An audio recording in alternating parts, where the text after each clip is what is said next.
সকাল সকাল রথের টান হয়ে গেল চন্দননগরে। বারবেলার আগে চন্দননগর লক্ষ্মীগঞ্জ বাজারে রথের টান হয় প্রতিবার। চন্দননগর লক্ষ্মীগঞ্জ বাজারের ব্যবসায়ী যদুবেন্দ্র ঘোষ 1776 সালে রথের সূচনা করেছিলেন বলে জানা যায়। তিনি পুরী শ্রীক্ষেত্রে যেতে না পেরে জগন্নাথ দেবের স্বপ্নাদেশে রথের সূচনা করেন বলে জনশ্রুতি। যদিও বর্তমানে যে রথটি রয়েছে সেটি এখানকার ব্যবসায়ীদের তৈরি লোহার রথ। আগে ছিল কাঠের রথ, কিন্তু সেটি জরাজীর্ণ হয়ে পড়ায় পরবর্তীকালে সাধারণ মানুষ ও ব্যবসায়ীদের সহযোগিতায় 60 টন ওজনের এই রথ তৈরি করা হয়। সকাল থেকে রৌদ্রোজ্জ্বল আকাশ, তাই এবছর রথ দেখতে সকাল থেকে মানুষের ঢল নেমেছে।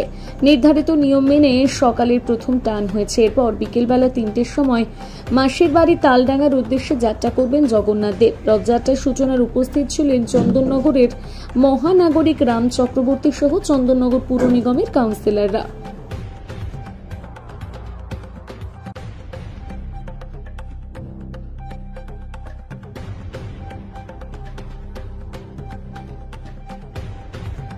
নগরের রথ 60 বছরের অধিক পুরনো রথ। আগে এই রথটি কাঠের রথ ছিল। 1957 সালে রথটি ভেঙে যায়। তারপরে 2060 সালে ব্রেথওয়েটের সহযোগিতায় চন্দননগরবাসীর অর্থানুকূলে এই রথটি আবার গঠিত হয়। এখানে আপনারা দেখবেন 14টি চাকা আছে, প্রত্যেকটি চাকা 1 টন করে, লম্বা। আমাদের প্রায় 28 রথটি হচ্ছে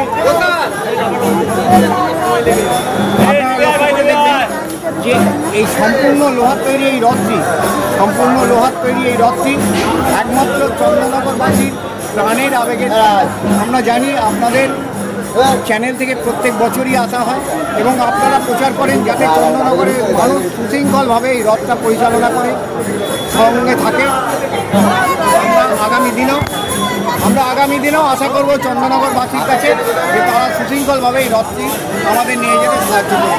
ধন্যবাদ। কি মতে পুজো হয়? আমাদের এটা নারায়ণের বৈষ্ণব মতে পুজো, উৎকল মতে নাকি? উৎকল। আপনার নামটা? আর নাম রবীন্দ্রনাথ মুখার্জি, আমি সিনিয়র ভাইস প্রেসিডেন্ট। এসডিও সাহেব প্রেসিডেন্ট, আমি সিনিয়র ভাইস প্রেসিডেন্ট।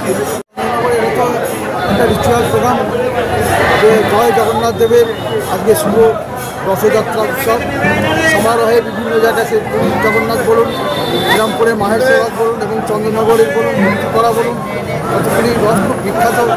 এবং আমরা জানি যে প্রায় চন্দননগরে প্রায় 283 বছর যাবৎ এই রথ পরিচালন কমিটি রয়েছে এবং এই রথ পরিচালিত হয়ে থাকে জগন্নাথ দেব।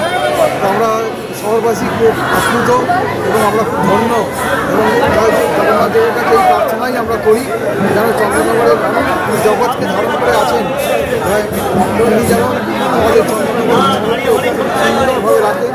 সেই তার আশীর্বাদ কামনার জন্যেই আজকে মানুষ সেই রথের রশি ছোঁয়ার জন্যে যেমন সকালে 3টা অপেক্ষা করে, আবার থেকে অনেক দূরান্ত থেকে লোক এবং শহরবাসী বিভিন্ন ঘর থেকে লোকজন এসে জগন্নাথ দেবের মহাপ্রভু আজকের প্রথম রথযাত্রা উপলক্ষে আমিও শহরবাসীর থেকে প্রত্যেককেই আমি অভিনন্দন জানাই, শুভেচ্ছা জানাই এবং জগন্নাথ মহাপ্রভুর কাছে প্রার্থনা জানাই যেন সবাই অনেক ভালো থাকেন, সুখে থাকেন এবং শান্তি থাকেন। কর্পোরেশনের তরফ থেকে অতিরিক্ত কী ব্যবস্থা নেওয়া হয়েছে? কর্পোরেশনের পক্ষ থেকে প্রতি বছরের মতো এবারও রাস্তাঘাট থেকে শুরু করে এবং সমস্ত ব্যবস্থা প্রশাসনিক স্তরে যা সবটাই এবং রথ কমিটির মিটিংয়ে আমাদের প্রতিনিধিদের সঙ্গে আলোচনা আমাদের এই রথ কমিটি, রথ পরিচালন কমিটির যে মিটিং, সেখানে এসডিও হচ্ছেন চেয়ারম্যান এবং চন্দননগর পৌর নিগম তার অগ্রণী ভূমিকা অবলম্বন করে। তার বুকিং থেকে শুরু করে সমস্ত ব্যবস্থাই এখানে থাকে এবং প্রশাসনের দিক থেকেও সমস্ত ব্যবস্থা থাকে এবং রথ যাত্রা উপলক্ষে অদ্যাবধি কোনো অপ্রীতিকর ঘটনা কোনোদিন ঘটেনি, এবছরও ঘটবে না জগন্নাথ দেবের আশীর্বাদে। এটাই আমরা বলতে আমি আবার ধন্যবাদ, সবাই ভালো থাকবেন।